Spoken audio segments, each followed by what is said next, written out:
Issue 58. Johnny tells Amy that they have to get the fleeing people to safety when you'd think they'd be able to flee on their own, and Johnny says that they can't save Sonic themselves and go to find Shortfuse, who is mostly fine. After Sonic just won't stop quipping in his lethal situation, probably as a defense mechanism against the stress, but it still keeps watering down the tension of the story, Shortfuse saves the day with his lasers, and Sonic lampshades that he was running out of cool one-liners. That made me smile, they were self-aware. Shortfuse flies Sonic to his friends, and Sonic lies to save his pride that he just wanted to give Shortfuse something to do. After Shortfuse calls him out on acting entitled and ungrateful as usual, Sonic says they've got to save the region, and Sonic gets a smart idea that the robot is probably vulnerable from the inside.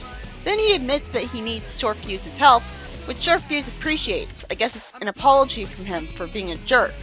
He orders Shortfuse to fire at the leg, saying that if he concentrates his fire on just one small area, it could weaken the metal.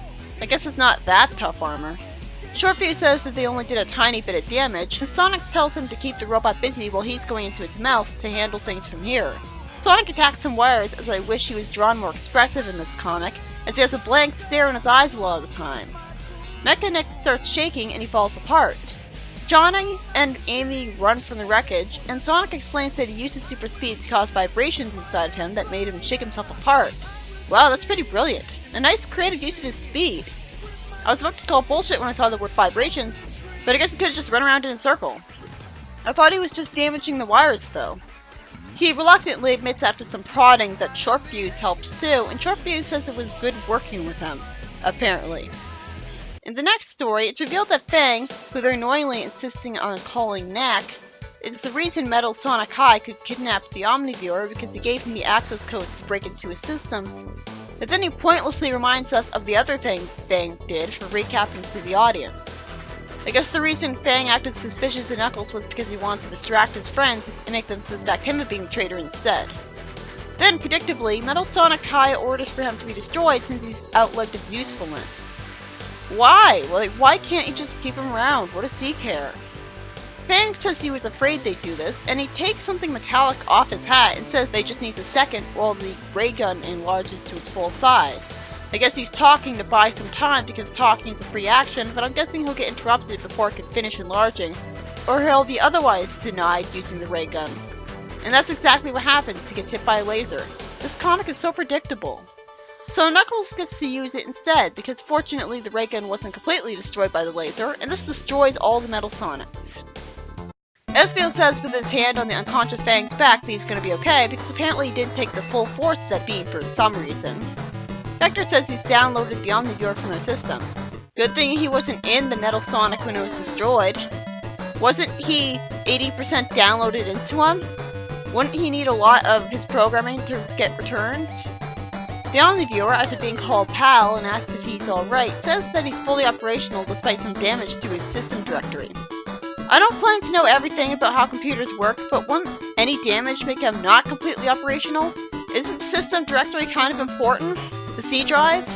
The Chaotix leave, and Knuckles returns to the floating island through the screen of the Omniviewer, saying that the reason the Metal Sonics were so keen to get their hands on him must have been because he can warp anyone anywhere in the galaxy. How do you know galaxy, not just Mobius? I guess he was told about it off screen, but he's not talking like that's the case. He asks him if he's sure he's not damaged, and the Omniviewer says that he has some memory loss about what happened, but he seems to be fine. Knuckles then has a feeling that the Metal Sonics weren't working for Eggman but for each other. This feeling would make sense since they never talked about Eggman, and it was Metal Sonic High who was acting like the leader. And Metal Sonic High recovers because of a backup system, which makes sense, and he plans to take advantage of how their enemies think they've been destroyed and won't bother them.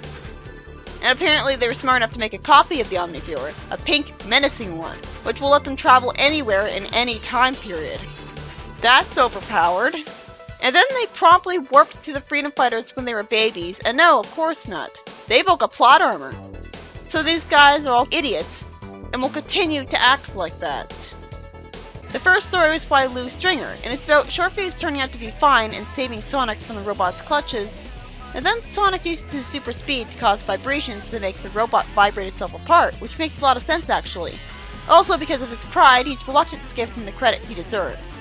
And in the next story, by Natural Kitching, it's revealed that it's Fang's fault that Omniviewer was kidnapped and copied at all, and yet he still survived the laser blast because he has plot armor, only getting knocked out so that Knuckles can use his ray gun to save the day instead, because God forbid Fang do it. Then it's revealed that the Metal Sonics back themselves up and can now warp to anywhere at any time period. But I'm sure they'll just make a really stupid plan, because if they were allowed to be remotely smart with it, they'd end the series. Also, we haven't gotten any development on the Special Zone yet. It seems to be just a crazy, colorful void like the Zone of Silence. Is there a proper civilization here?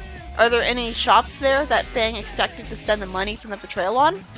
Was he actually expecting to be able to get out of the Special Zone using a Mobius?